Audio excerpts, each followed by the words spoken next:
La ciencia, la tecnología y la innovación son elementos que contribuyen al progreso de las sociedades.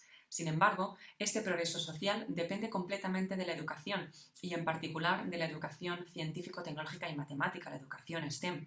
Ciertamente, la educación STEM debe velar para formar futuros y futuras profesionales que puedan seguir innovando e investigando desde un área mucho más equitativa y diversa.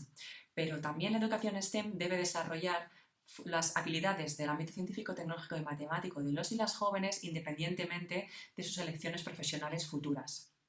Las tecnologías digitales han sido un elemento clave a la hora de promover la mejora de los procesos educativos de la educación STEM desde estas dos finalidades. En la línea 5 hemos querido reflexionar sobre estas contribuciones y en particular hemos centrado la mirada en 4 principales mejoras a la hora de observar y interactuar mejor con el mundo que nos rodea, a la hora de imaginar cómo funciona el mundo que nos rodea, a la hora de identificar y mejorar problemas del mundo que nos rodea y a la hora de comunicarnos mejor con la gente que vive en el mundo. Nuestra finalidad ha sido caracterizar experiencias educativas concretas donde el uso de las tecnologías educativas, independientemente del contexto educativo, haya promovido estas mejoras a la hora que identificar cuáles serán los retos de la educación STEM en los siguientes años.